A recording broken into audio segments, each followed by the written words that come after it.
Glória a Deus, salve os irmãos com a paz do Senhor, amém? Amém. Louvado seja o teu nome. Eu vou pedir para os irmãos abrirem Isaías 36. Glória ao teu nome, Senhor, que toda honra e toda glória seja para ti.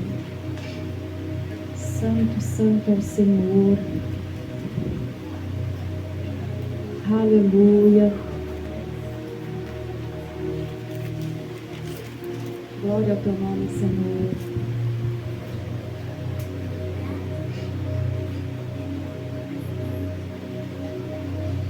Amém? Amém. Eu vou fazer uma breve introdução aqui. Essa passagem de Isaías 36, ela fala do rei Senaqueribe, que era o rei da Síria, e fala também do rei de Judá, que era o Ezequias.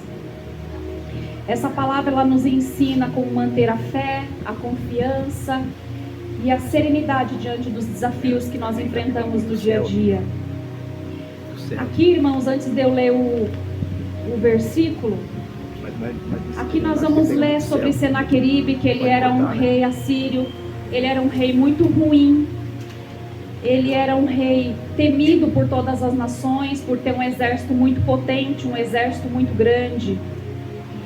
Só que ao mesmo tempo que ele era um rei temido, ele era um rei arrogante, ele era um rei soberbo, e até diante de Deus, ele duvidou, ele desacreditou de Deus, né?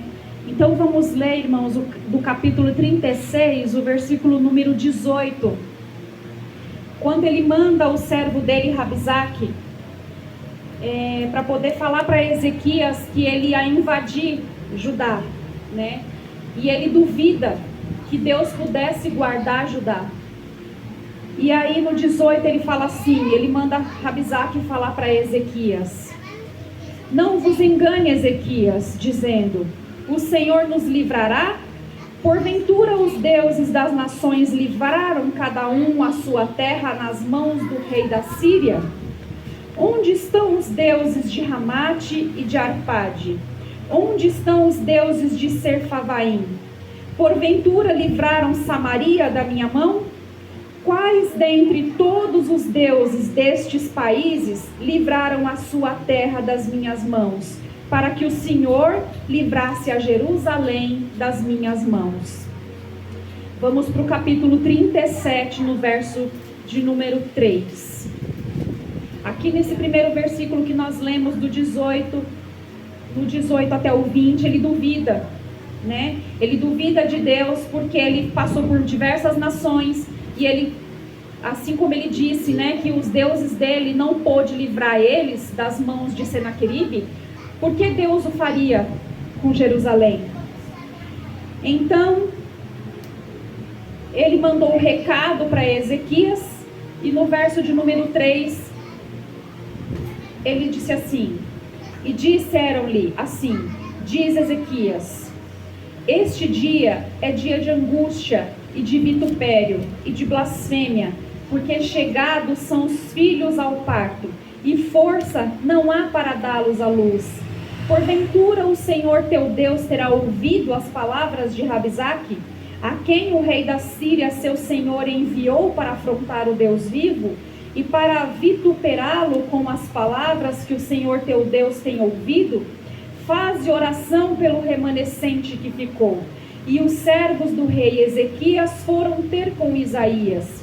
E Isaías lhe disse: assim direis a vosso Senhor, assim diz o Senhor, não temas à vista das palavras que ouviste, com as quais os servos do rei da Síria me blasfemaram. Eis que eu porei nele um espírito, e ele ouvirá um rumor, e voltará para a sua terra, e o farei cair morto a espada na sua terra. E aqui, irmãos, vamos para o versículo de número 16, porque depois que Isaías conversa, mandar o recado para Ezequias, ele ainda assim fica temeroso ao Senhor, e ele ora para o Senhor. E ele diz assim: Ó Senhor dos exércitos, Deus de Israel que habita entre os querubins, tu mesmo, só tu és Deus de todos os reinos da terra. Tu fizeste o céu e a terra. Inclina, ó Senhor, o teu ouvido, ouve, abre, Senhor, os teus olhos e vê. E ouve todas as palavras de Senaqueribe, as quais ele enviou para afrontar o Deus vivo. Verdade é, Senhor, que os reis da Síria assolaram todas as nações e suas terras, e lançaram no fogo os seus deuses, porque deuses não eram, senão obras de mão de homem, madeira e pedra, por isso os destruíram. Agora, pois, ó Senhor nosso Deus, livra-nos da sua mão, e assim saberão todos os reinos da terra, que só tu és o Senhor. Amém? Aleluia. Pode se assentar. Glória a Deus, aleluia, Senhor Jesus. Aqui está a tua palavra, Pai. Palavra essa que traz cura, que traz libertação, que traz renovo, Senhor. Eu me escondo atrás da tua cruz agora, para que seja feita a tua vontade, o teu querer. Em nome de Jesus, que eu diminua e que o Senhor cresça. Prepara, Senhor, a terra do coração dos seus filhos, que essa semente ela venha a ser lançada e que o Senhor possa fazer florescer no coração de cada um, em nome de Jesus. Amém. Aqui, como eu estava dizendo no começo, que eu fiz uma introdução, que eu estava falando do rei Senaqueribe, ele era, como eu disse, um rei cruel, arrogante, ele se achava autossuficiente, porque ele já tinha ido a muitos reinos, ele já tinha tomado todas as cidades da região norte. Então ele tomou Efraim, Edom, Samaria, Acaz, né? Ele tomou todas as cidades da região norte. E por ele ter tomado todas essas regiões, por ter um exército totalmente grandioso, ele se achava autossuficiente, achando que ele poderia combater Judá, atacar Jerusalém e ainda blasfemar contra Deus, o Deus de Abraão, de Isaac e de Jacó, o Deus que pode todas as coisas. Na arrogância dele, ele disse que porventura, cadê os deuses dessas terras que não livraram eles da mão de Senaqueribe? E por que Deus faria, por que ele não estaria à altura de Deus para poder derrubar Judá? Só que ele não entendia quem era Deus, que criou o céu e a terra. Ele não sabia quem era o Deus de Abraão, de Isaac e de Jacó. E aqui, irmãos, como eu disse, essa passagem ela tem tantos ensinamentos, onde ela nos ensina a manter a fé, a confiança e a serenidade diante de tantas dificuldades. Ezequias, se você for parar para ver, Ezequias ele era um rei temente a Deus, né? Ele herdou o trono do pai dele, de Acaz, e naquela época o reino ele era totalmente pagão, eles adoravam outros deuses. E por ele perceber, a primeira coisa que ele percebeu era que quando que eles, além de eles ser pagãos, ele percebia que as outras cidades tinham sido derrotadas por não acreditar em Deus, por não servir a Deus. Então, quando ele assumiu o trono, né, de Judá, a primeira coisa que ele fez foi colocar a lei diante do Senhor. Ele foi trazer os ensinamentos para o povo, para fazer o povo se voltar para Deus, para que eles fossem prósperos, para que eles fossem uma terra abençoada. Porém, quando ele veio com essas acusações, quando ele veio com a mensagem de Rabzaque, falando que o rei da Síria iria atacar Judá, ele não se sentiu autossuficiente. Ele foi buscar ajuda do profeta Isaías, que era um homem de Deus, né? Ele era um homem de Deus e da mesma maneira, ele não só era um homem de Deus, Isaías, como ele estava na presença.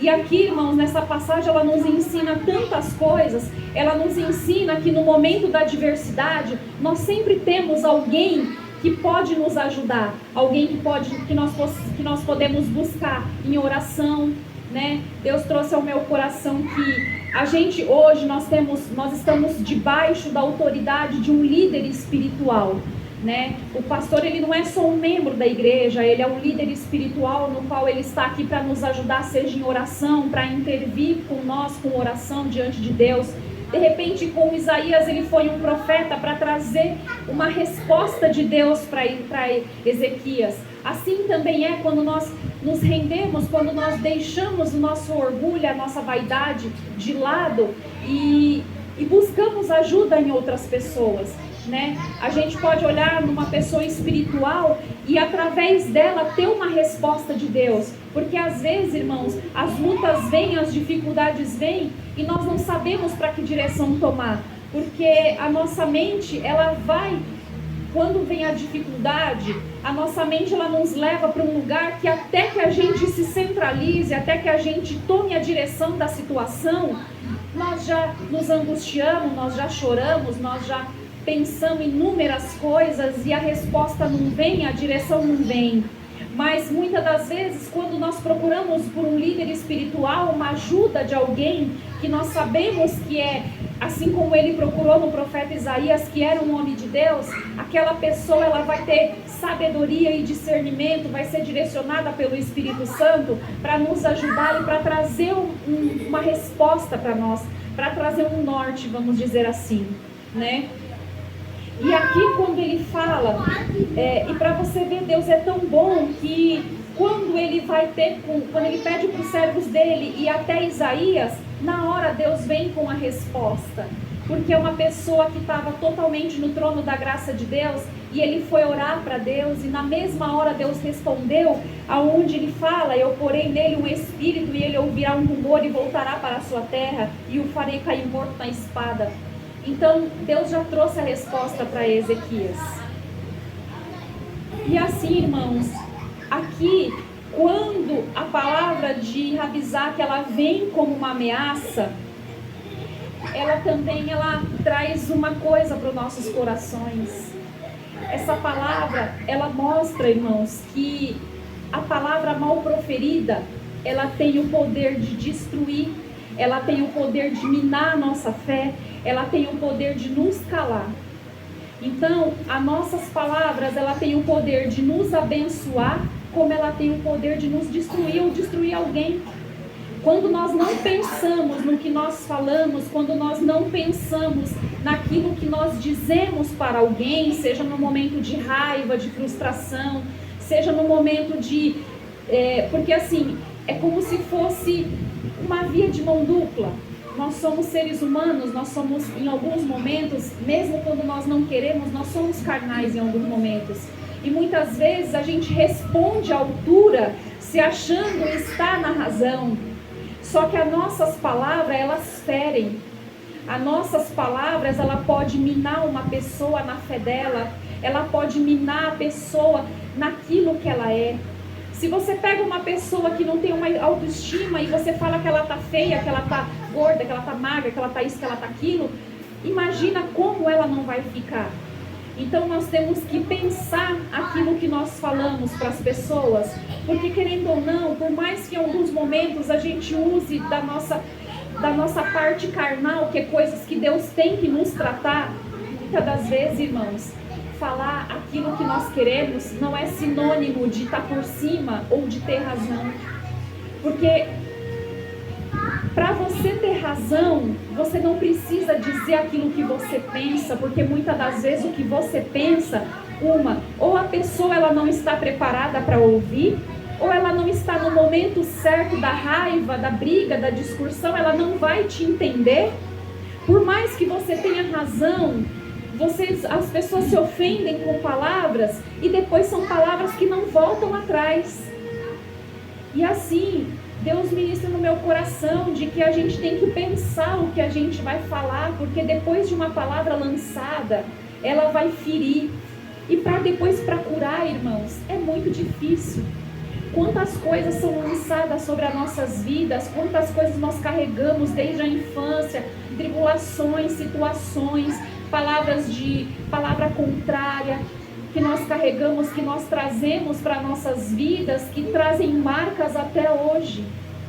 E será que nós estamos usando das mesmas palavras para abençoar ou para maldizer alguém? Porque nós precisamos entender que nem todo mundo é igual. Nós precisamos entender que nós não precisamos ter razão, nós precisamos entender, estar na direção do Espírito para fazer e dizer na hora certa, da maneira correta. Porque quando nós dizemos da maneira certa e da maneira correta, o Espírito Santo, além de você falar aquela palavra, ele faz florescer a semente que você colocou naquele coração. E ao mesmo tempo você vai ajudar que aquela pessoa ela cresça espiritualmente, você vai estar encorajando ela, ajudando ela, porque muitas vezes, irmãos, a gente não precisa da palavra como se diz, você não precisa julgar aquela pessoa para ela entender que ela está errada. Se você encorajar ela da maneira correta, na direção do Espírito, você vai ver que você vai conseguir muito mais coisas. E aquela vida daquela pessoa, ela vai ser abençoada, né?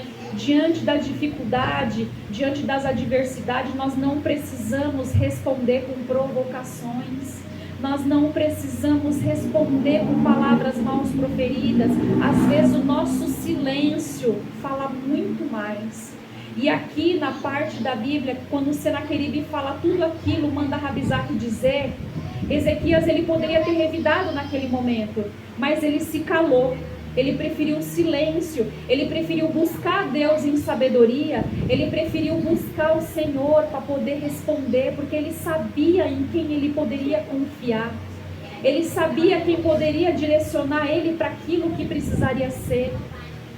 E mesmo assim, quando nós estamos firmes na nossa fé e na nossa confiança em Deus, independente do que está sendo dito ao nosso redor, aquilo não nos atinge.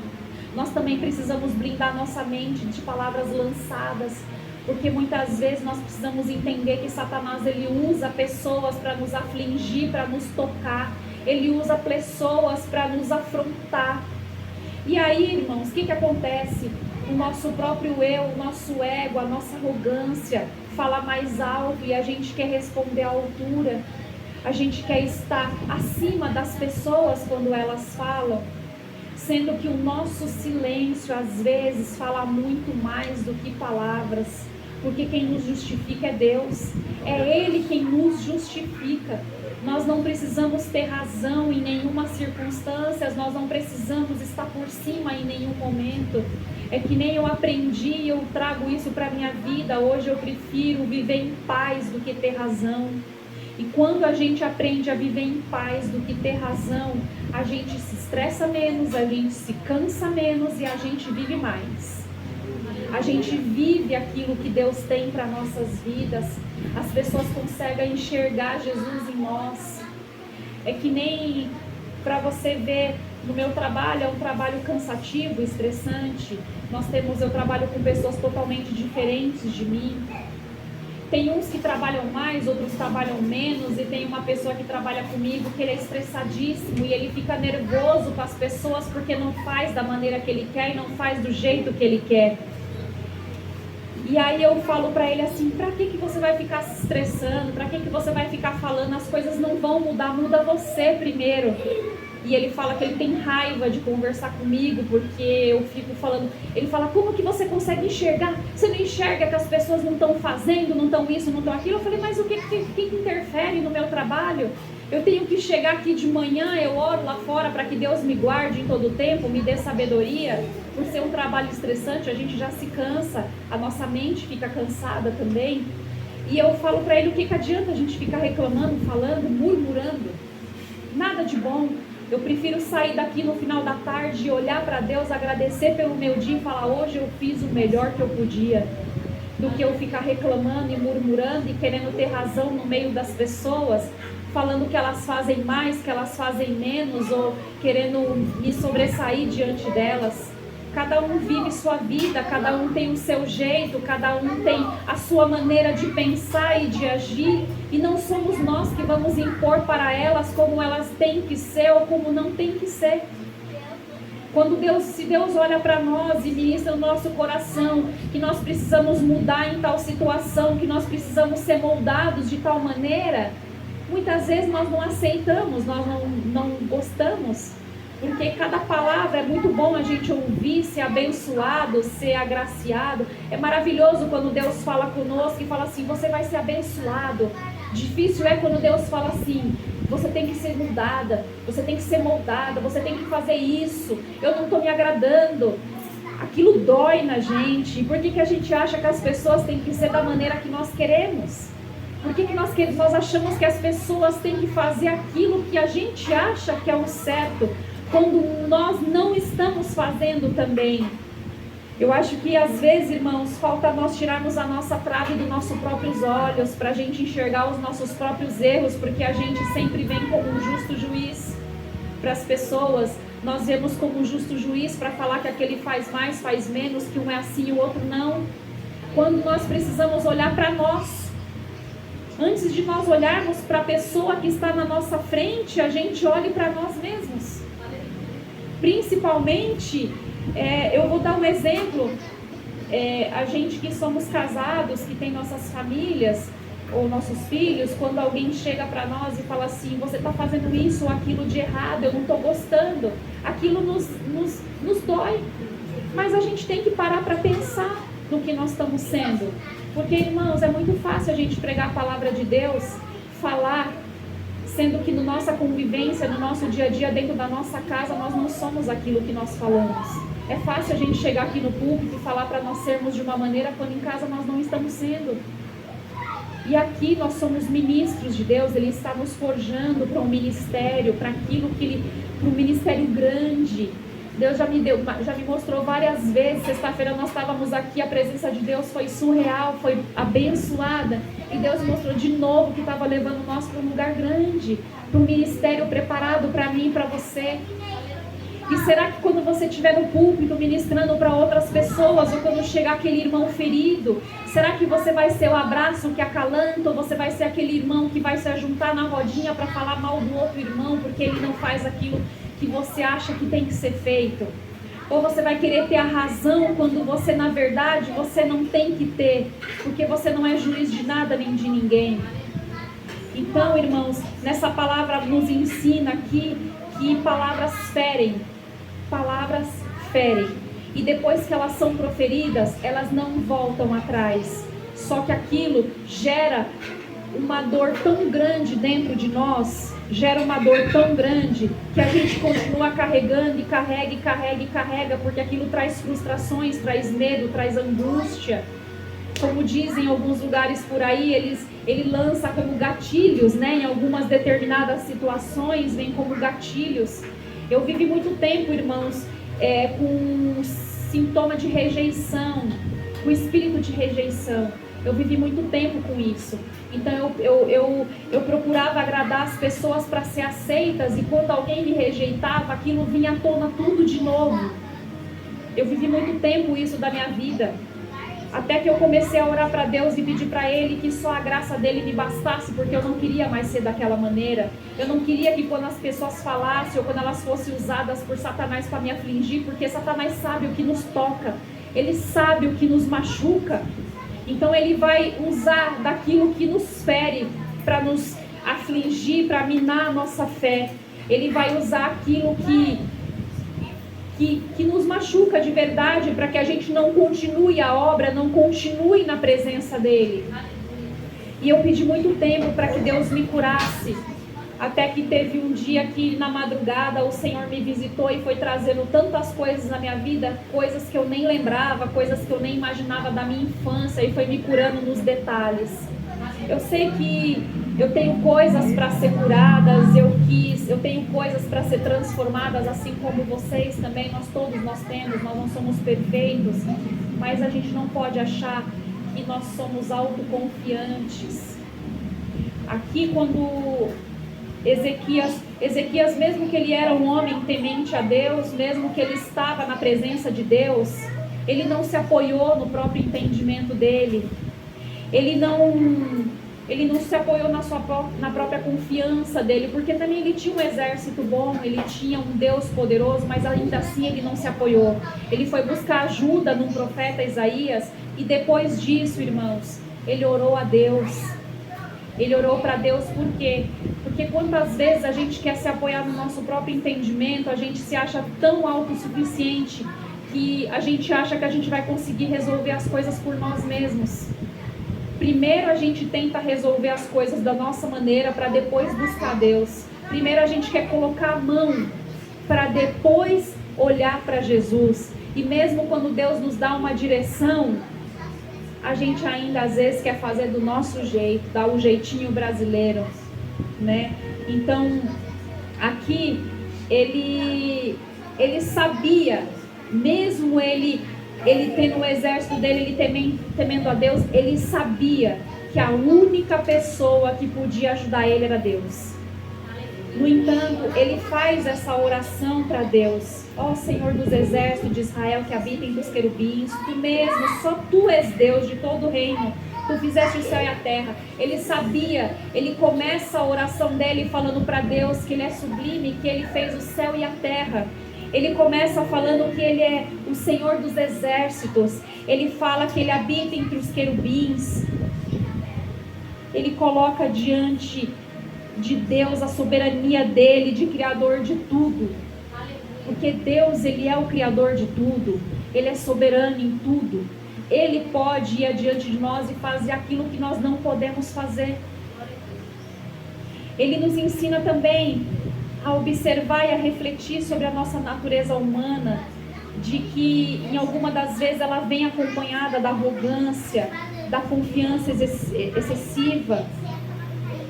Ele entende que quando ele ora para Deus, ele entende que essa batalha ela não é só física, ela é espiritual.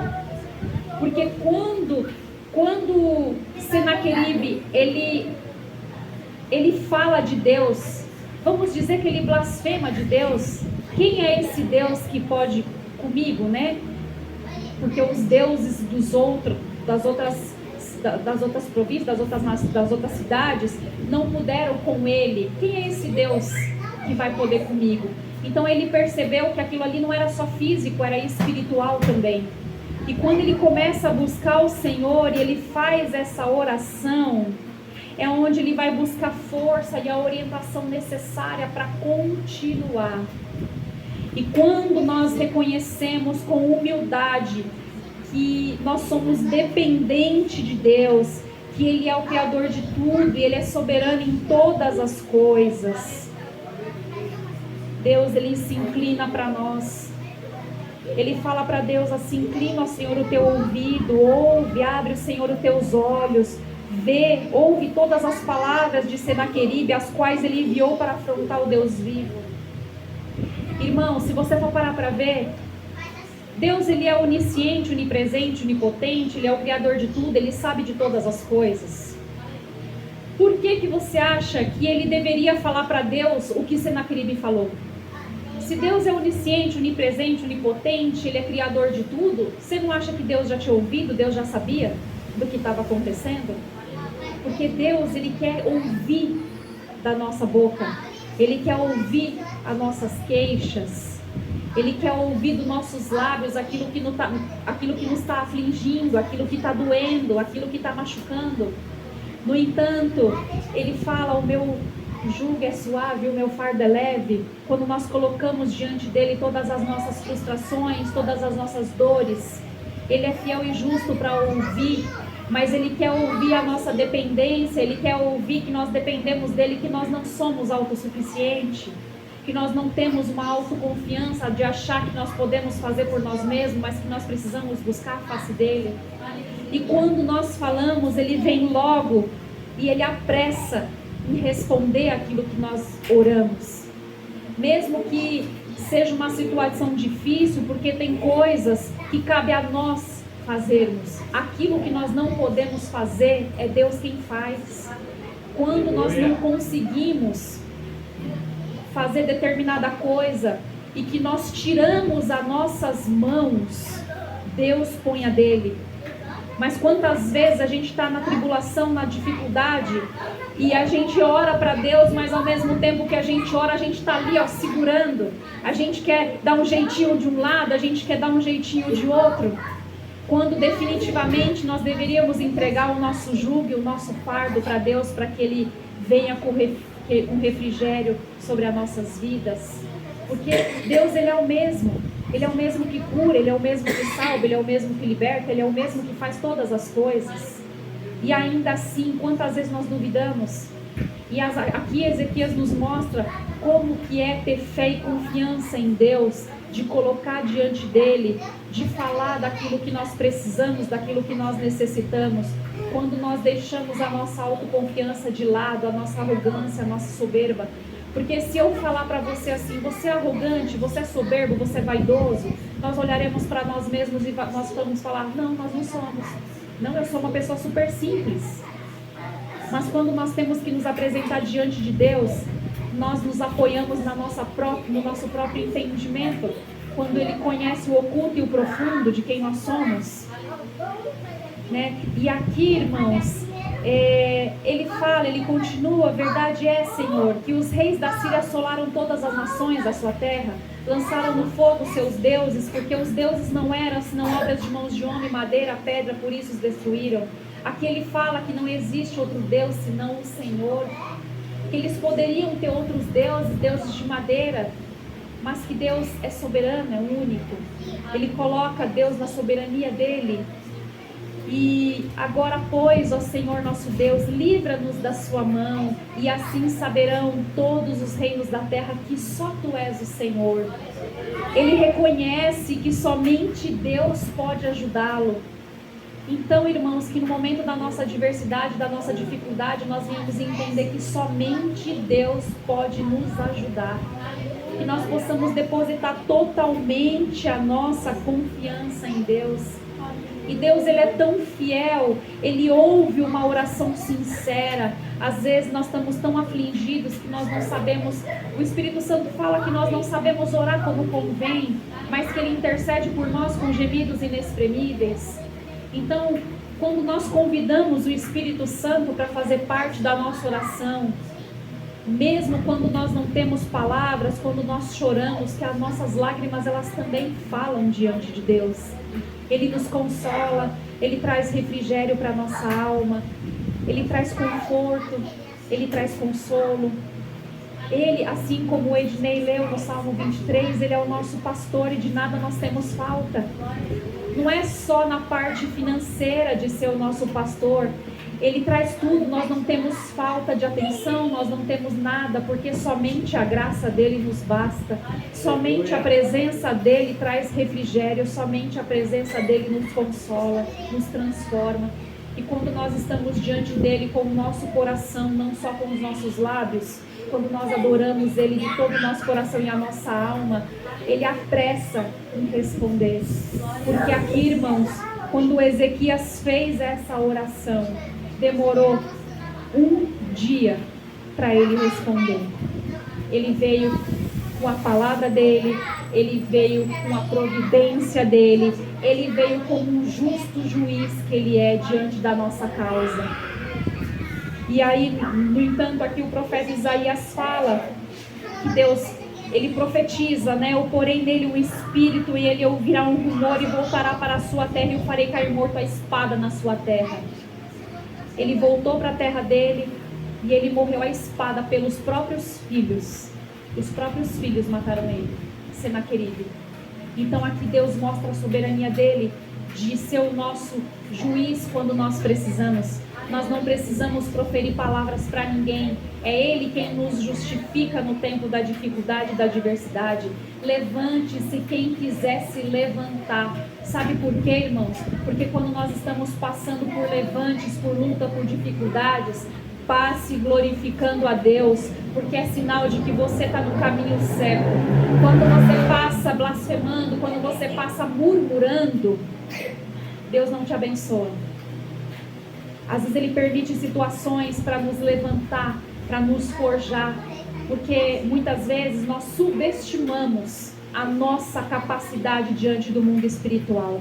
Nós subestimamos quem nós somos, nós subestimamos a presença de Deus nas nossas vidas. A gente sempre acha que o nosso irmão da direita ou da esquerda é mais espiritual que nós, mas quando nós somos filhos de Deus, quando nós temos um Pai amoroso, um Pai juiz, Ele vem justificar a nossa causa. Ele vem justificar diante daqueles que se levantam contra nós. Então que hoje, irmãos, nós possamos ser o braço que abraça, a palavra que traz conforto, que traz consolo, que nós possamos ser filhos de Deus, servos do Senhor, porque é isso que Ele está fazendo conosco, que nós sejamos servos para ajudar outras pessoas, para ser a palavra que vai trazer consolo. Jesus vai usar a minha vida e a sua para trazer refrigério para alguém. Nós não oramos?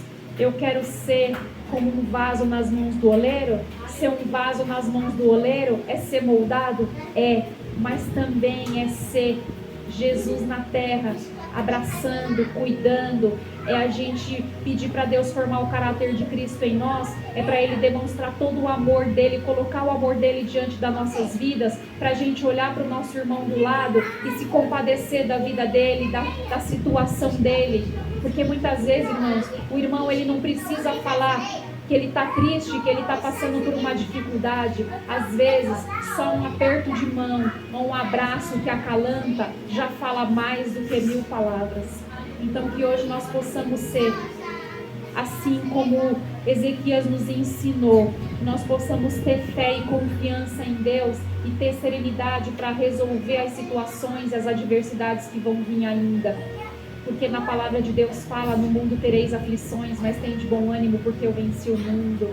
E nós venceremos também, porque nós somos a igreja que Deus vem buscar. Nós possamos estar com o nosso coração voltado para Jesus, fazendo a vontade dEle e derramando o amor dEle por onde nós passarmos. Que nós venhamos ser a luz do mundo, venha ser o sal da terra, para que o nome dEle seja exaltado e glorificado diante e através das nossas vidas. Amém?